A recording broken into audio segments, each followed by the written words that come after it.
Time for the 49ers Rush Podcast.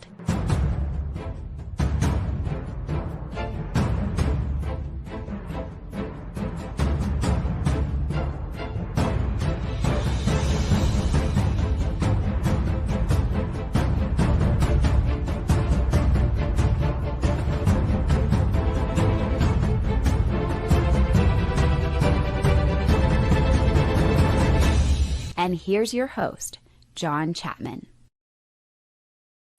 What is going on, faithful? How is everybody doing today? I am here with the man, Ant from 49ers Cutback, with the bye week playoff scenario edition. Ant, how we doing, man? Doing great. Yeah, and the playoffs are setting up pretty nice for the 49ers right now. And so it's a good time to be in a bye week. There's a lot of positive vibes coming off what they've done over the last few weeks. And they're kind of setting themselves up for a stretch run that's going to be a lot of excitement. And John, this is why you watch sports, for these moments, to compete in the biggest games at the biggest moments and try to have something happen. And I know a lot of fans are excited about it, and I know I am too, because without Fred Warner, without Nick Bosa, missing Brock Purdy for most of the year, and you had Kittle out for a long time, it seems like injuries all over the place. But the 49ers are still here, and they're 9-4, and the number one seed in the playoffs is 9-3. It's like craziness, and I love it. That's why I'm excited about where the 49ers are. Oh, I freaking love it. Thank you for all the hashtag CCs, TCCs, and those things out there. Now, I got to get that. We're going to be talking some Eric Kendricks. We've got some, man, what do the 49ers look like if Kyle Juszczyk doesn't come back? Playoff scenarios, worst to first, talking all kinds of different things. But I got to give a shout out to my man Cam's dad. He's been harping on this one. He wanted playoff scenarios. So shout out to Cam's dad. Appreciate you, man. You are the freaking man. And as Cam kind of echoes here, the 49ers control kind of everything. And so, I pulled up, I was doing some research in light of Ant sent me some questions. I was like, oh, I want to know. So I looked up and I found this, dude. The 49ers are currently favored for all 4 games left on their schedule. They're 12.5-point favorites against the Titans.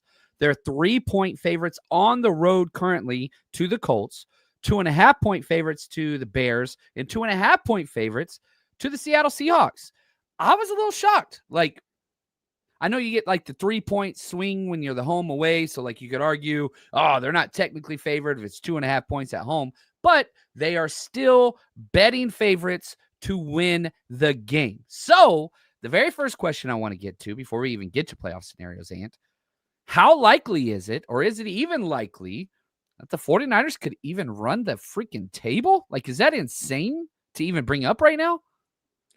I don't think it is insane. I mean, I think when we were looking at the stretch run before, we were talking about these 4 games, leading into the Tennessee Titans. That was going to be the 4-game stretch. If they could get to 10 wins, hey, they can make the playoffs. But that's no longer what we're all looking at. We're looking at, can they win these last 4 games and put themselves in a position where they could easily be the number 1 seed? I think when you look at the Tennessee Titans game, there's a reason the 49ers are favored by 12.5. That is the worst team in football. The 49ers are coming off a bye week. There's a lot of optimism they're going to be able to win that. I think you look at the Indianapolis Colts, and they're not spiraling, but they're definitely struggling a little bit. And I think that there's an opportunity there with Daniel Jones dealing with the leg injury. He's just not moving as well. He's not playing as well as he was earlier. No more Indiana Jones for them. So he's kind of struggling there. And then you look at the Bears, and what Bears team are you going to get? A team scratching, crawling, fighting to make the playoffs. They've been up and down. They've been playing close games all year. And so that one I don't think is like out of the question. The Niners could win. And then with Seattle, you've already beat Seattle once. And I get it. Seattle's been playing really well. But this is going to be potentially a Week 18 playoff setup matchup. And we know the 49ers usually play well in those games, and Sam Darnold does not. So what happens there? I think they have a really good shot to win them. I'm not going to guarantee they're going to sweep or anything like that. But I think you look at these games, you're like, yeah, I could see it. And I understand why Vegas is looking at the 49ers as favorites over that 4-game stretch. Yeah, and man, Cam's dad, appreciate Super Chat, man. He says, watch Niner fans show out these last 4 weeks. There's what I remember last year. It was like one of the times where I was just like proud. I was proud to be a part of it. I'm wearing my faithful hat right today. We go to Arizona, and Niners were mathematically eliminated from the playoffs. Like, it did no good. We already spent the money on revenue to book these restaurants and tailgates. I was like, dude, nobody's going to come. Nobody's going to come. Wrong. We had 300 plus people show up to party, to celebrate the Niners, even though they go there every year, even though like this fan base is just an absolute freaking trip. And so, yeah, they're going to show up. There's no doubt about that. There's no doubt about that. There's no doubt about that. Now, I went and found this, and I think this is pretty cool. This is just like a prediction chart over the history. Now, how long we've been at 17 games, making it to the playoffs. And so it's just, it's very simple, just predictive, how likely what the percentages are to make the playoffs. The 49ers are currently 9-4. 9-4 team making the playoffs at a 17-game season with 7 teams in there, 96% likely at their current state. Now, if you win next week, bye week this week, win next week, 10-4, 99% chance. I've been screaming from the mountaintops, Ant. You get to 10 wins with all these tiebreakers that the Niners hold, they are in. So talk to me. Let's say the Niners only beat the Titans and lose the last 3 games. They finished 10-7. Niners still in the playoffs or no? Yeah, I think they are, because only 2 of those games are conference games, right? So their conference record would still be good enough to beat a lot of the tiebreakers from some of the teams that are chasing them. The Detroit Lions have lost a lot of games that are, in the conference. So have the Dallas Cowboys. So you've got a situation where you're going to still win those tiebreakers. Teams don't have to get to 10 wins. They got to get to 11 to pass the 49ers. So that's something to remember. So they win that Colts game. They lose the other 2. They're in anyways with 11. But let's say that they get swept those final 3 games because only 2 are conference. I think the 49ers still win the tiebreakers and they get into the playoffs. Yeah, I mean, they have the most conference wins in the entire NFL currently. They have the most division wins. They're tied there, but with nobody in their own division. So that's not even, part of that.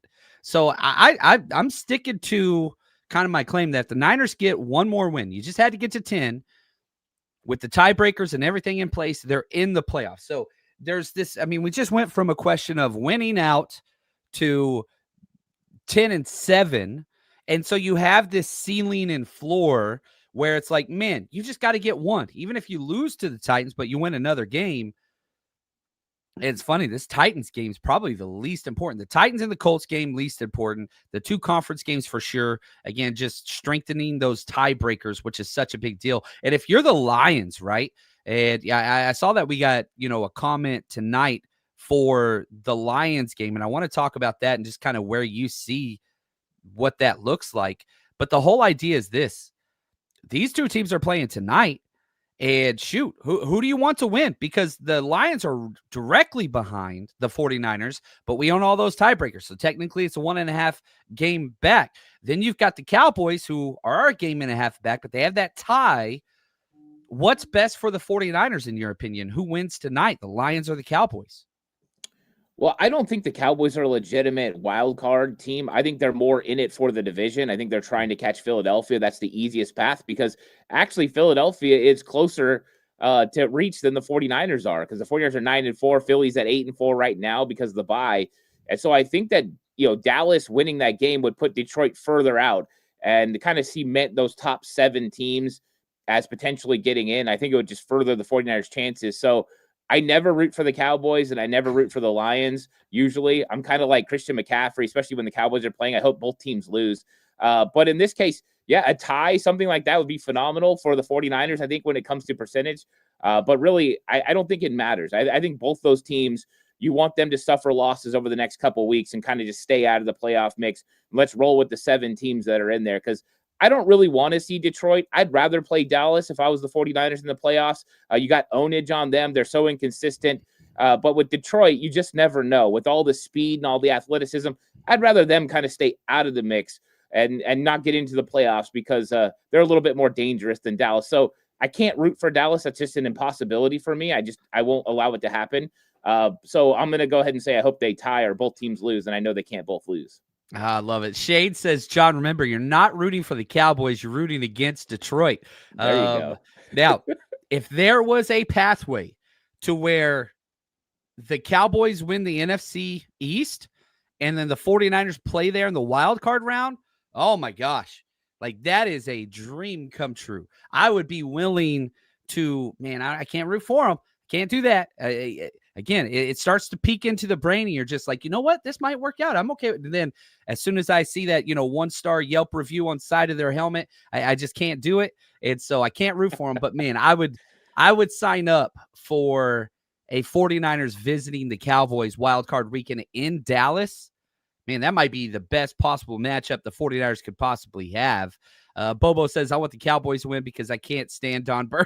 That is awesome. Cam's dad, thanks for super chat, said, go Lions.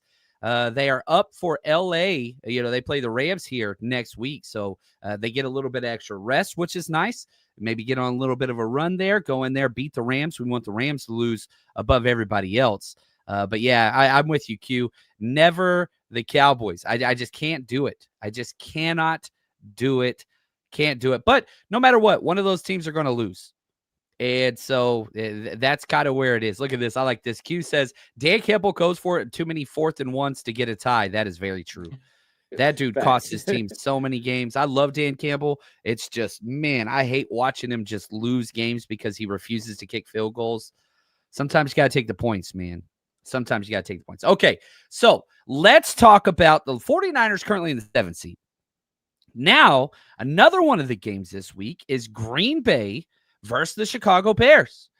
And it doesn't matter the outcome at all. Whether the Packers win, whether the Bears win, whether they tie, the 49ers having no game this week are going to be catapulted to that 6th seed no matter what. Talk to me about that, Ant, and kind of who you want out of that Green Bay and Chicago game.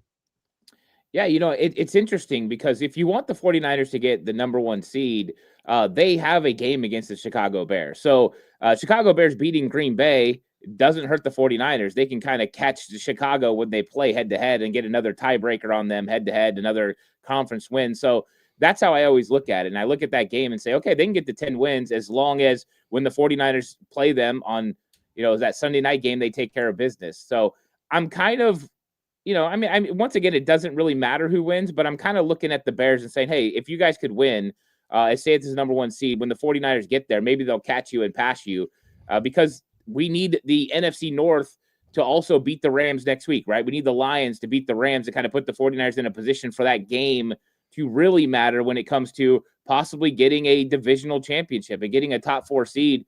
It's within grasp. They are closer to the number 1 seed in the playoffs than they are being out of the playoffs, which is an insane thought process right now. But yeah, I would probably go with the Bears, and then you play the Bears. If we played the Packers, I'd probably go with the Packers, but I'm going to go with the Bears.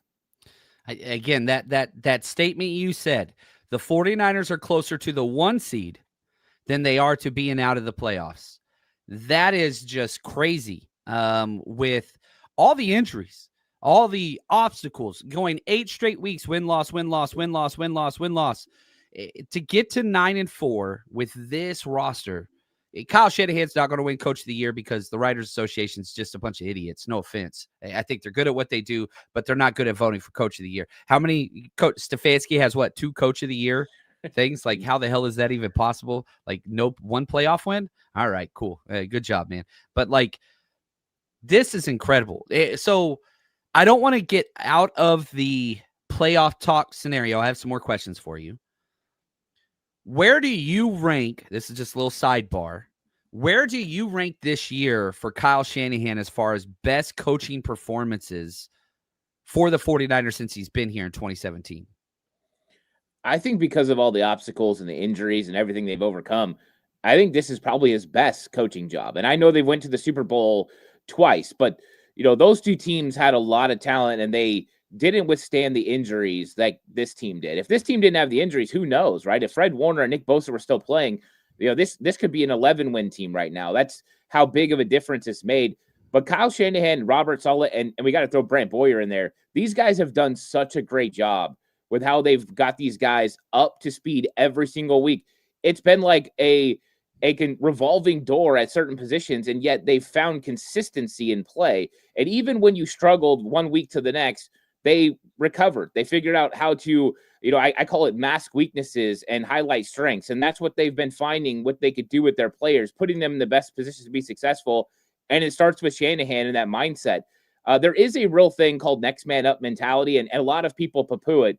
But when you actually believe it and then you have the people prepared behind, It started with scouting, it started with drafting, it started with signing, getting the guys who are capable, but the draft and development thing's real. And I think the 49ers have developed those back end guys to step in and make plays. So it's been a really great job. The fact that this team is a 9-win team, I think goes a long way, especially when you look at what happened in 2020, a team that got marred by injuries that couldn't win football games. And so this is a big difference. Kyle Shanahan has done a really good job.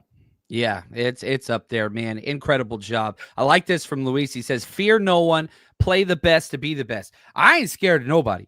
But if I get a chance to fight my arch nemesis, I'm taking a right turn to do that every single time. That's why I want to play the Cowboys. One, I think we match up very favorably against them. But two, I hate their freaking guts. And so, like, I want to disembowel their fan base and make them just sad and cry and get more Dallas Cowboys fun pictures of their fans crying. That's what I want. So, like, this isn't so much of a fear or whatever else. It's just, hey, what is the best for the 49ers moving forward, all those things, and just trying to flesh out some of these issues that are there. Shout out to Biddy, says Green Bay and Chicago play 2 times in the next 3 weeks. Hopefully they split it. That is exactly right. That is what you want to see. Would love to see the Packers not make the playoffs after spending all that money on Parsons. I think that would be great. And there's going to be a good team out. There's going to be a good team out that does not make it. I do not think that's going to be the 49ers because of those tiebreakers. Now, going back to these different playoff matchups, and just this week in the bye week alone, guaranteed the 6th seed when this week is over, but you could be as high as the number 2 seed because if both the Rams and the Seattle Seahawks lose, that would vault the 49ers up into first place of the NFC West this week without even playing a game and would be the number 2 seed. So you're guaranteed the 6th, can get as high as the 2nd this week without even playing the game. The NFC West is in play. The number 1 seed is in play. Literally 1 through 7 seed, all in play. So my question to you, Ant, let's do a record prediction and then try to walk that back to where you think the 49ers would finish in the NFC and the seeding and playoffs 5 weeks from now. So first off, 49ers, again, we talked about they're favored in all 4 of their games.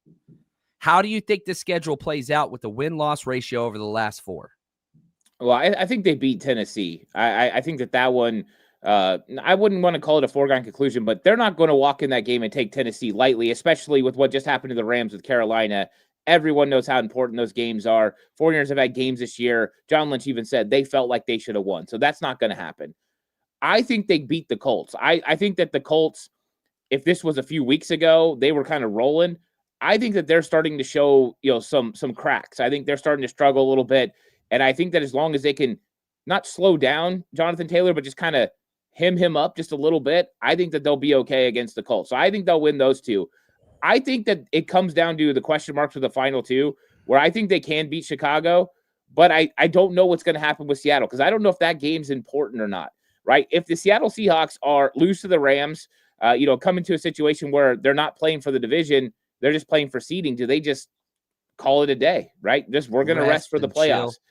Yeah, so I think that one could be up in the air. I'm going to say they go 3-1 just because I think there's always a chance you slip up. I honestly believe that they can run the table. I do. But I'm just going to say, just for safety purposes, that they go 3-1 over the next 4 and, and finish with a pretty solid record there. Not quite the 13 wins they could get to, but 12 wins. Dude, I've got that. Dude, we agree. I have the 49ers going 3-1 as well. And so I have a 12-5 record. And so if they go 12-5, where's your, and again, there's a lot of variables and a lot of moving parts and whatever else. Like, do they win the division with the 12-5 record?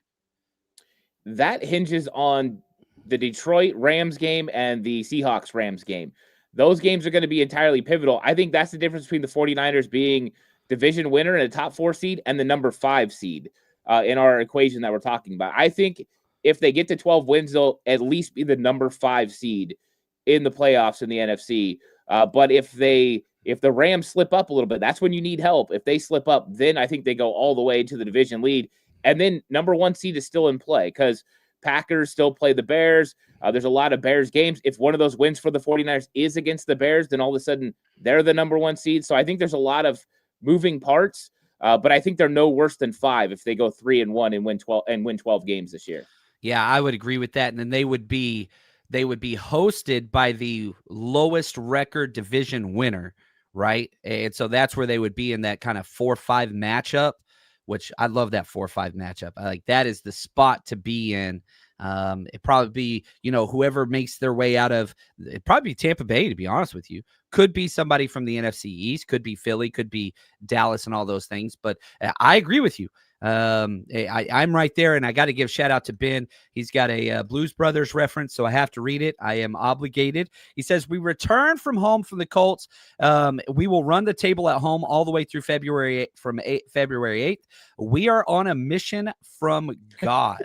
I freaking love it, Blues Brothers. There it is. And I also have to, we've got another elite movie reference in here. Shout out to my man Shane, one of my closest friends. He says, this could be his masterpiece, like John Creasy and Man on Fire. Dude, Ridley Scott. Oh, dude, you telling me man could be great at anything.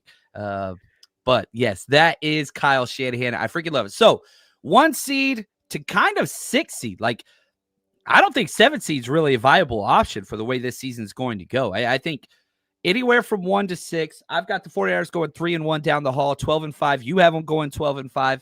I do not think that is enough to win the division. I think the Rams lose 1. I think the Seahawks lose 1, but you would need them both to lose 2.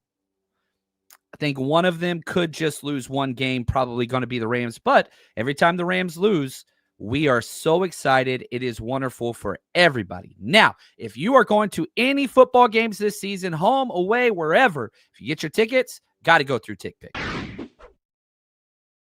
Hey, Niner faithful, if you're looking for tickets to see the 49ers play this season, TickPick is the destination for the best deals you'll find on tickets with absolutely no hidden fees. TickPick guarantees the best price on tickets to every NFL game and beyond. Download the TickPick app and use code NINERS, NINERS, at checkout to save $10 on your first order. Again, that's code NINERS. Get your tickets ready today to cheer on the team with the rest of the 49ers Rush community. And all of our events for the 49ers Rush road trip are sold exclusively on the TickPick app or tickpick.com. Just search 49ers Rush. Man, big news just came out minutes ago. Eagles defensive tackle Jalen Carter, the heart and soul of that defense, going to be out multiple weeks. Not going on IR, but going to be out multiple weeks. Again, just one more thing that Dallas, it looks like. And I got to say, shout out to Sonia. She's one of the best in the business. Appreciate you. She says, I don't know how the playoff equations work. Dallas having a tied game doesn't hurt them. Playoffs never go by wins, losses. Everything is about winning percentage. So that loss helps and hurts. It's a half game. So, for example, the Dallas, it's better to look at Green Bay, right? Packers, who they tied with, right? The Cowboys and Packers tied. So the Packers are 8-3-1. They're 1 spot ahead of the 49ers because they have a 708 win percentage. We have a 692. So it's not as good as a win, not as bad as a loss. It's right there in the middle. So it messes with the winning percentage, but it kind of shakes out as the end as just a tiebreaker. So the 49ers, if they were in a tie or close wins-wise, the Packers and Cowboys would be ahead of them because they have fewer losses. That win percentage is more. So, yeah, it always messes up the equation. And, dude, I want to go to, like, penalty kicks or something. Like, I don't like ties. It's like kissing your sister, which is not a good thing, even though I'm from the South.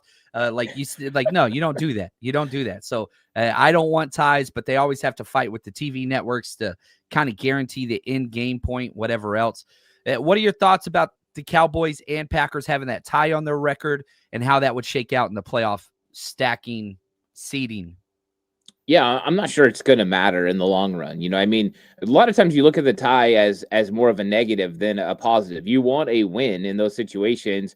So you don't want to really, play for a tie. But, for percentage reasons, it has helped the Packers stay ahead of the 49ers. But it's not going to make a difference just after this week, right? They're going to play the Chicago Bears, and one of those teams is going to be behind the 49ers, and one of them is going to be the number 1 seed.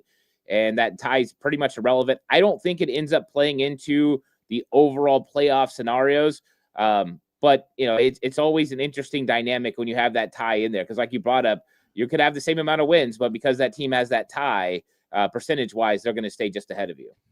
Yeah, there we go. Oh, man, shout out to my man Thomas. I had this one starred. Sorry about this. He says, I got a job interview for promotion at 11 a.m. Hell yeah, Thomas. Go crush that thing like freaking Fred Warner. You're the man. You got this. He says, little coach approach settled the nerves. Dude, you got this. You are the freaking man. You've already done the work. You put it. You're good. You just go in there, be yourself, man. Thomas, you got it. Let us know how it goes. You're the freaking man. I love it. I love it. I love it. Now, my man Bobo.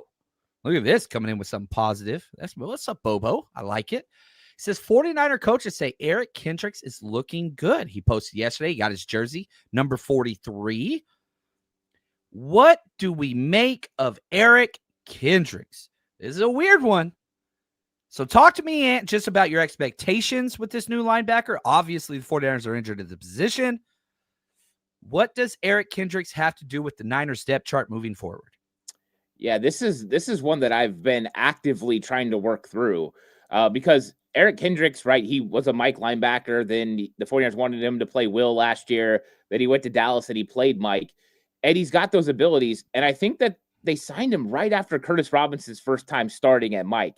And I thought that it really kind of was a signal that, hey, we need to improve the linebacker room a little bit when it comes to depth. We've finally gotten to the point where the depth can start hurting us. And I don't think they are all the way there. They know Luke Gifford is not a guy that can consistently play out there on the field. And I think they're still nervous about Nick Martin and what he's able to read and what he's able to do out there. So I think Kendricks is here to bring stability. But the question is, what position does he play? Do you put him at Mike? Is he going to be able to wear the green dot and put everyone into position, even with Tatum Bethune coming back? Or is he going to be Will? I don't think so. D. Winters just put out his best performance. And it's always interesting with D. Winters. They draft Nick Martin. All of a sudden, D. Winters is like a stud at training camp, and he's a beast. They sign Eric Kendricks, and all of a sudden, D. Winters is a beast, and he's like, you ain't taking my position. He gets motivated. I don't know what happens with Eric Kendricks, but it's interesting because when Bethune comes back, who wears the green dot? Do you put Eric Kendricks at Mike? He's a veteran. He's seen it all. He understands everything. He's good against the run. He's good against the pass. He's more of a three-down linebacker. Or do you go back to Bethune and put Kendricks at Sam? I don't know, John. I want to know what you think. I know you work with linebackers too during your coaching time. Where would you go with this? So Kendricks is interesting for several accounts, right? Because last year the Niners offered him a deal to come in and be the number 2 until Dre Greenlaw came back. And then he left for Dallas because they made him a captain. They gave him the green dot. He called the entire team, had one of his best seasons. He was the number 1 linebacker for the Dallas Cowboys last year. So I know there's a little bit of bad blood there, but I go back to this. Eric Kendrick is a captain for not 1, not 2, but 3 separate teams in his career. Like, this dude has the pelts on the wall. I would prefer Tatum to continue to get the nod, but I would put Eric Kendricks above Curtis Robinson. I would put Eric Kendricks above Nick Martin. I would put Eric Kendricks above Luke Gifford. I want veteran play down the stretch. And it's not so much, injuries suck. Nick Martin had a chance to log some snaps this last week. Got a concussion on the first play of the game, special teams. Damn good play.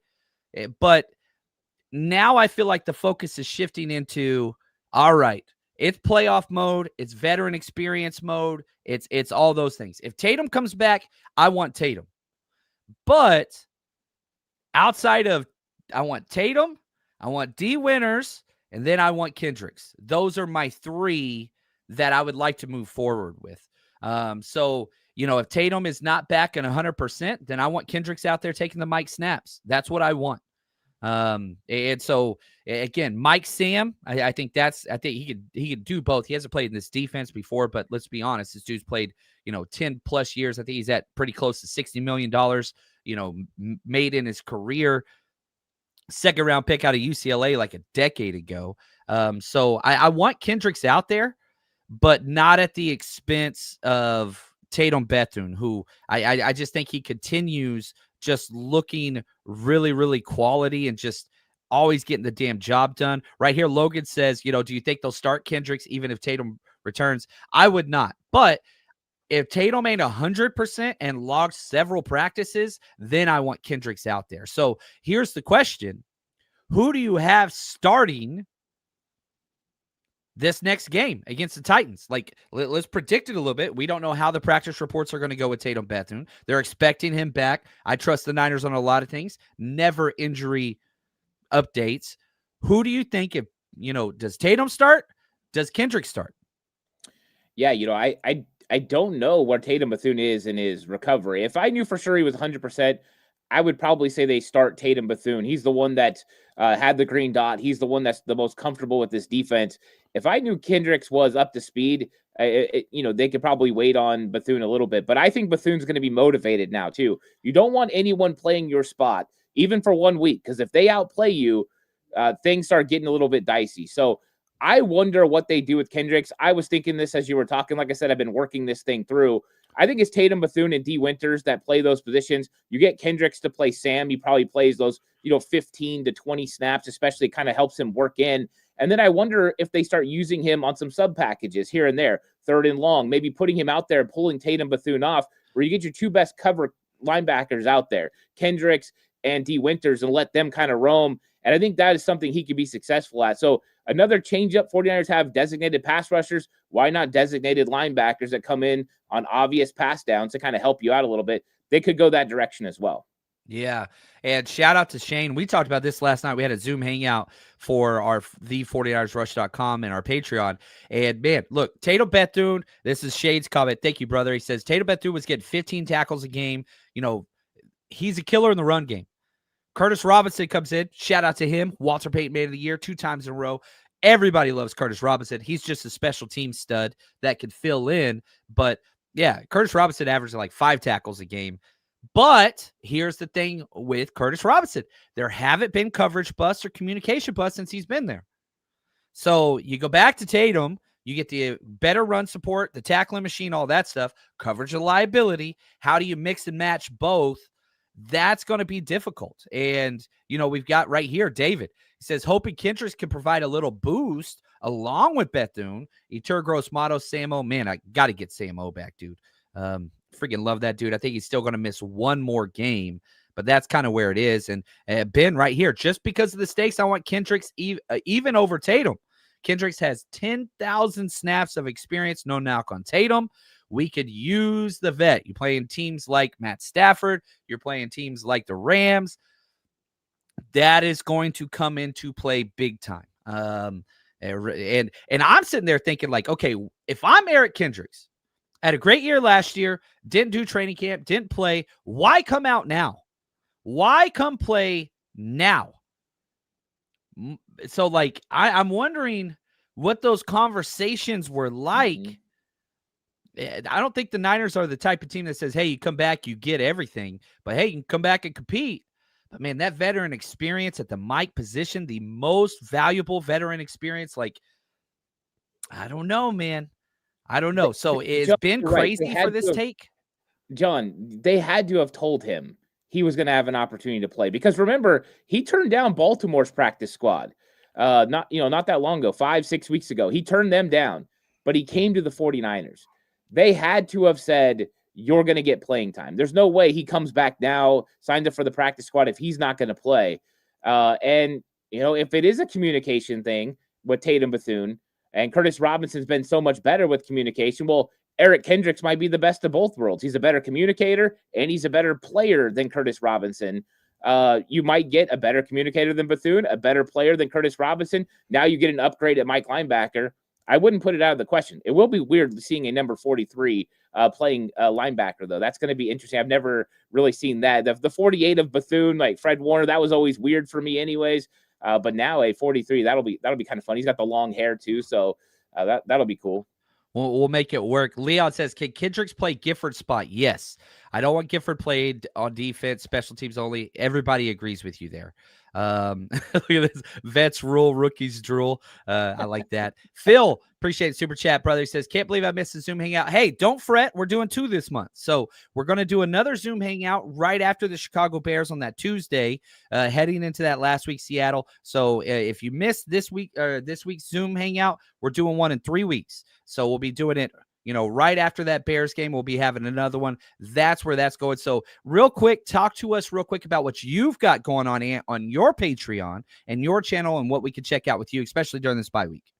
Yeah, I have a standalone show that's already up that I did. That's up. That's the Ant Hill show. That's available. And then I started going live. Last Sunday I went live and we just had a good time. I'm going to go live again this Sunday. I'm going to just, start talking about playoffs. Everyone can chime in, come in there. So yeah, if you want some more extra live shows, head on over to Patreon. I'm doing that. Of course, you can still get all the film breakdowns and all that as well. But I'm doing some fun stuff with that, and we've been having a good time with it. So patreon.com/49ers cutback. Is that correct? That is 100% correct. Thanks, John, because I forgot to say that. Oh, that's okay, man. Freaking gotta support Ant. So let's do this. You know what? I'm ready for a giveaway. It's the Christmas spirit. So after this, I'm going to be giving away a free membership to 49ers cutback. Almost knocked over my mic there. So stay tuned. Get your 49ers trivia ready. I got to come up with a question during this ad read. Here we go. December doesn't have to be the most expensive month of the year if you're betting with MyBookie. They have their 12 days of Christmas is coming soon with daily offers dropping back to back to back to back, 12 days in a row, all across sports and the casino. And I'm talking bets and gets, profit boost, free spins, even surprise drops for social and Telegram users. And with December being so packed, you got the NFL, you got college NFL, or college bowl season, college hoops. It's all serving up for opportunities to cash. And if you go to mybookie.ag now, punch in the code 49ers, 49ERS, you get your first bet covered up to $500. Make sure you click that opt-in button. If you go big and miss on the first bet, use your bet back bonus token and run it back. Bet anything, anytime, anywhere. And I mean anywhere. I've used this in California. I've used it in Texas. Doesn't matter where you're at. Go to mybookie.ag. Use promo code 49ers. And again, bet anything, anytime, anywhere, only with MyBookie.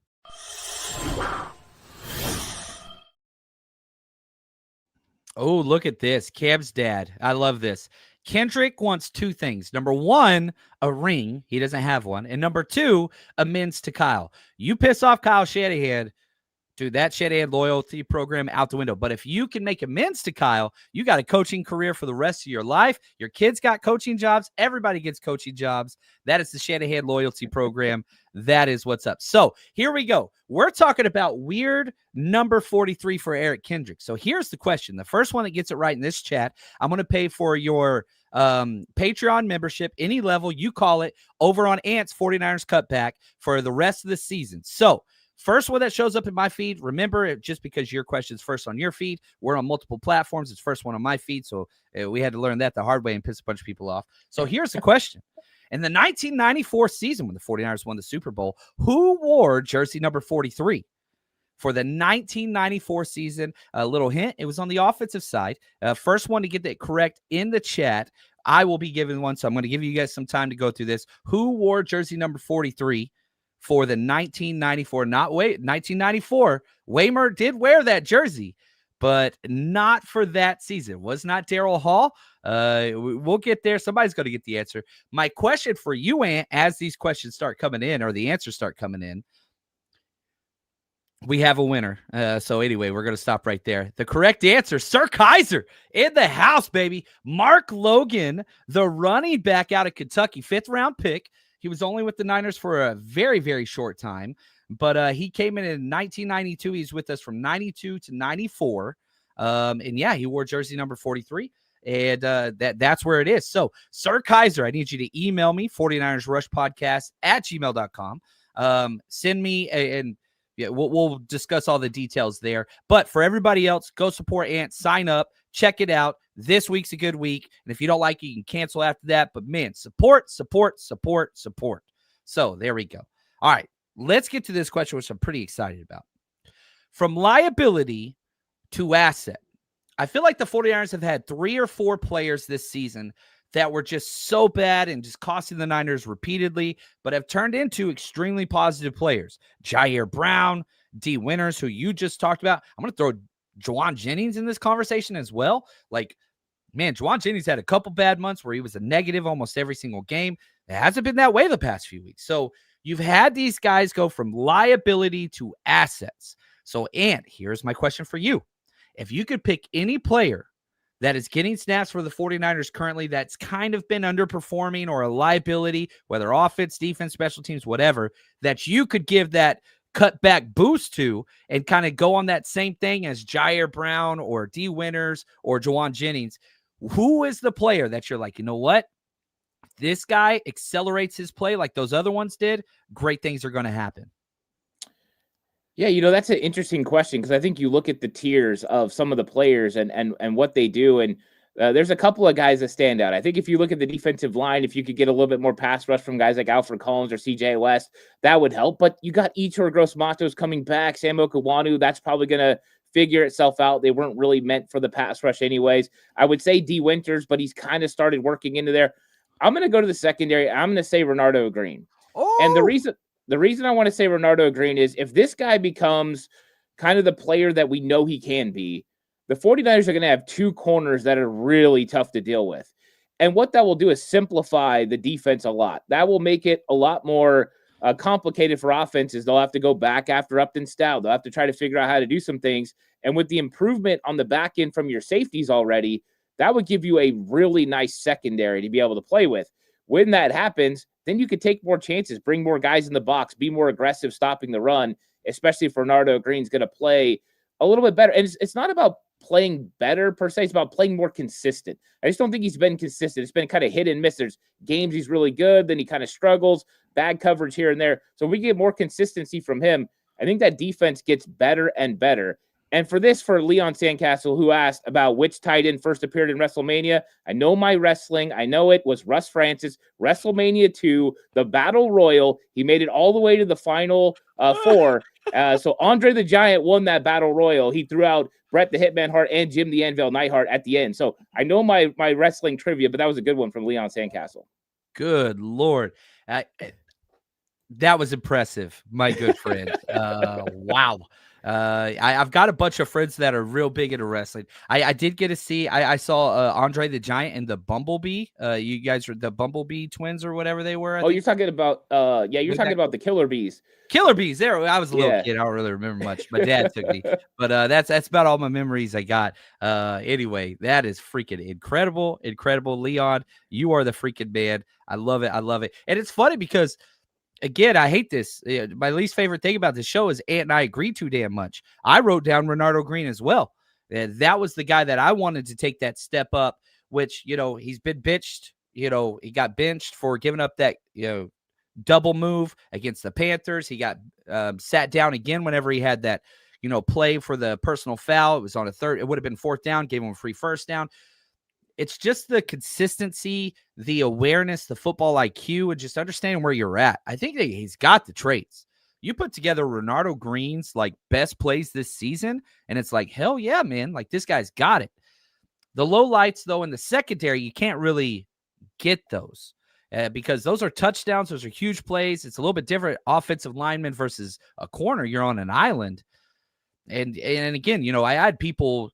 Luke Gifford took a lot of heat this week, rightfully so. He has not been good on defense. That touchdown was not on Luke Gifford. The one touchdown that the Browns had. And Kyle Shanahan even said the same thing. Guy missed his coverage responsibility. That was Renardo Green, who went to the middle of the field.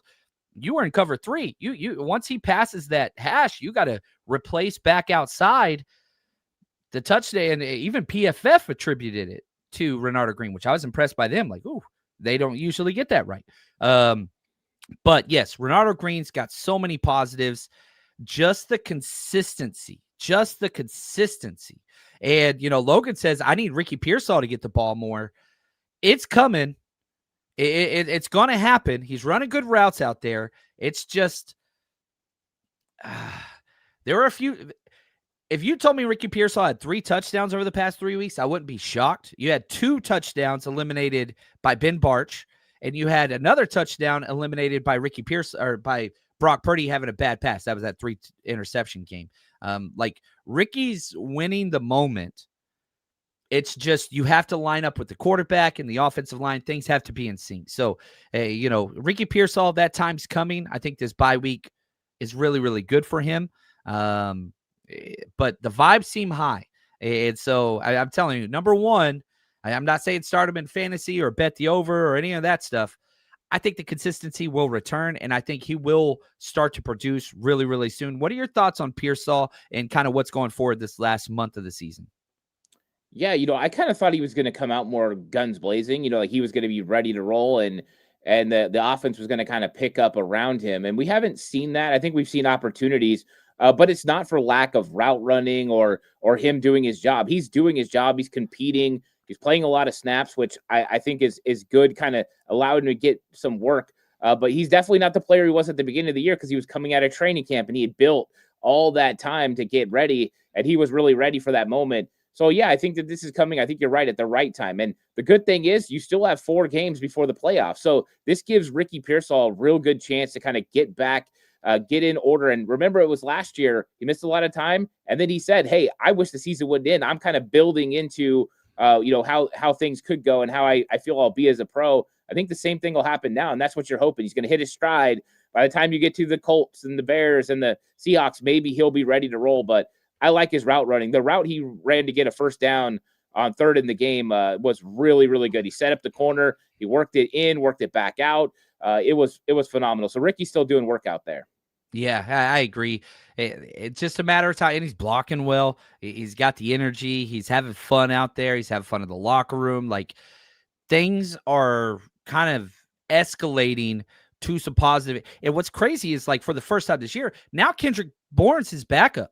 Like, Kendrick Bourne's getting like 4 to 6 snaps a game, but we've seen what Kendrick Bourne can do in that role as well. Not with Brock so much, but like, dude, you have depth at the wide receiver position now. That hasn't been comfortable kind of all year. And I know that there was a question earlier. I didn't start, and I'm sorry, I can't find it, so I really do apologize. Somebody asked about Jacob Cowing. You don't activate Jacob Cowing, who might be finally healthy from a second hamstring injury, until you need that. Like, Jordan Watkins still a healthy scratch. Like, so you are just not stacked at the wide receiver position, but you've got Kendrick Bourne, you've got Jordan Watkins who can play the X, and you've got Jacob Cowing just sitting there. You got 3 wide receivers on ice currently because you just can't use them. But now you have that depth, and that's why I like the Eric Kendricks thing. Back to that, it's like, ooh, we're getting depth at a position of need. Like, man, you had your 4th-string Mike linebacker out there last week against Cleveland. Jalen Graham's out there. I was like, dude, is that Jalen Graham? I forgot he was with the team. But now you're getting depth at all these positions. Corner, we just talked Ronaldo Green. Darrell Luter Jr., every single time he's played corner this year has looked great. Like, now your safeties are playing. It's okay. Now you're getting back Sam O. Now you're getting back Robert Bill. Sam O is probably going to take another week. But it's just like, now you're stacking these guys where it's like, man, you've got a little bit of depth across the board. Quarterback position, got depth. Tight end position, got depth. Now, Kyle Juszczyk, that one's a question with the fractured ribs. My question to you, how soon do you think he'll come back? And 2, if he doesn't come back, does Jake Tonjes still get those snaps? We saw him get some late 4th quarter work at fullback. Or do you go 11 or, 21, probably not 21 personnel, but more 12 personnel instead? Like, how do you see the Kyle Juszczyk factor with that injury moving forward? I think Kyle Juszczyk's played back-to-back his best games of the season before that injury. Yeah, I mean, Juszczyk, the motions and some of the blocking angles that they're asking him to be successful in have been really fun. And Kyle's done a lot of cool stuff out of that kind of ace formation where they line him and Kittle off the ball. And they've been moving those guys around and getting some unique looks, and they've been doing some traps and things that have been really fun. When it comes to Kyle Juszczyk, I think it's going to come down to 2 questions. Number one, can the injury get worse? If it can, then do not play him against the Tennessee Titans. Give him extra time to be able to recover. If it can't, then it comes down to pain management. Can he wear, a rib protector and be okay. He normally wears one anyway. So I think that is the question mark for him. But I do think if he doesn't play, and if I was them, I would kind of err on the side of caution. Then I think they do have to find a mixture of 12 and 11 personnel. I think that depending on what Tennessee tries to do against them is how it plays. And I do think it has an effect on the offense. They have been so successful in 21 personnel this year. You just look at the very first play of the Cleveland Browns game. The Cleveland Browns completely did not look at Kyle Juszczyk, and he ran a corner route for a big play down the field. And it's like those types of things are what Kyle Juszczyk adds. Later on, there's a penalty where he gets held because of his effectiveness. They're not used to seeing fullbacks or blocking guys that can do the things that he does in the passing game. So he creates an advantage for you in 21 personnel. I do think it hurts them a little bit when they go 12. And I like Jake Tonjes, but the defense is going to declare differently. They're going to put different personnel out there. It allows them to go big nickel, and they don't have an advantage when it comes to blocking in big nickel because I don't really trust Jake Tonjes' blocking. I do trust him catching the ball, but now you've got a safety. I think a safety can hang with Jake Tonjes a little bit. So that kind of changes a little bit. Can you spread them out then and go 11 personnel? I think that might be the best way, but my guess is you'll probably get a mixture without Kyle Juszczyk. Some 12, some 11 as Kyle tries to figure out what the defense does declaring personnel, and that will really determine which one he wants to run more of. Yeah. Yeah, I think that's huge. I saw a comment in there that the 49ers only had 5 players in the Hall of Fame. That's incorrect. Cubs is correct. I pulled up the list because I was like, that ain't right. And it was cool because we were in Cleveland this past week, and a lot of people that I talked to, Niners fans that were in the area, they went to Canton to see, the Pro Football Hall of Fame, which is awesome. If you've never been there, pretty cool. Canton's not cool, but the Pro Football Hall of Fame is cool. I've been there several times. Love it. But apparently, anytime the opposing team against the Browns, they move all of the busts out. And so there were all 29 of anybody that's ever played for the 49ers or coached for the 49ers were all together, and you can kind of take a picture. And so people were showing me the picture. It was cool as hell. But yeah, there are 29, and I got to do this. I got to say all 29 names. So I apologize. These are the 29 players who have played for the 49ers that are in the Hall of Fame: Joe Montana, Jerry Rice, Ronnie Lott, Steve Young, Terrell Owens, Patrick Willis, B.Y. Bryant Young. He's the newest addition. Love that dude. Hugh McElhenney. Actually, Bryant Young's not the newest anymore. Now it's Patrick Willis, right? Patrick Willis got in later, so never mind. I was wrong. Hugh McElhenney, O.J. Simpson, Y.A. Tittle, Larry Allen, Isaac Bruce, Fred Dean, Chris Dolman, Charles Haley, Bob Hayes, Ricky Jackson, Jimmy Johnson, John Henry Johnson, Randy Moss, Leo Nomalini, the Lion, Joe Perry, Deion Sanders, Bob St. Clair, Dave Wilcox, and Rod Woodson with Patrick Willis. That's who I just said. I did say his name, so we're good there. So, we need one more. Ronnie Lott is now a senior finalist. There's only 3 of them. Now, it's not guaranteed that one of those get in. All 3 can get in. You have to get over 80% of the Pro Football Writers, whatever contingency that stupid thing is with. They bother me. Have to get about 80% of that vote to get in, but he is in the last hurdle. What are your thoughts on Roger Craig? Can we get to 60? Can the 49ers get to 60 players in the Hall of Fame this year? Plus, man, and on top of that, you got Frank Gore, too. So, I think we do get to 60, but can we get to 61? Can we get to? I think Roger Craig has a really good shot this time. I've been seeing some of the momentum online, some of the YouTube stuff about Roger Craig. I feel like the NFL's pushing it a little bit, too. Roger Craig, especially with all the conversation around dual threat running backs, he was the first one that did the things that he could do. And he kind of changed the game. And it took a long time for Marshall Faulk to come along or for a Christian McCaffrey. Roger Craig was doing this as a fullback. Let's remember that. He was a fullback when he went his 1,000. That was phenomenal at that time. So he's a guy that changed positions because Bill Walsh was like, hey, you've been a fullback. Now we want you to go run the ball. Tom Rathman's going to block for you. I think Roger Craig deserves it. I think that he revolutionized the game in the West Coast offense. I don't think the West Coast offense is as good without Roger Craig. And I think that there are more players from that 80s 49ers teams that should be in the Hall of Fame. But Roger Craig especially deserves to be in there. You don't think about the 49ers in the 80s without Roger Craig. And he has the production to back it up. He deserves to go in. It sucks he had to wait to be a finalist now, right, in the seniors. But he deserves to be in. Go ahead and put Roger Craig in there because he is a heartbeat of the 49ers from that time period. There were moments where he carried them. He's a part of some of the biggest moments in NFL history. Yeah, 1,000 season for Roger Craig, 4 Pro Bowls, 1 All-Pro, 3 Super Bowl championships, part of the 1980s all-decade team. Like, come on, man. 1988 AP Offensive Player of the Year. I get that he had to wait a while, and the fumble still lives in a lot of our memories. But get that dude in there. Get that dude in there. Get that dude in there. Speaking of get that dude in there, Thomas says, all right, y'all got to go for that job interview. Go get it, big dog. Go get it, big dog. I love it.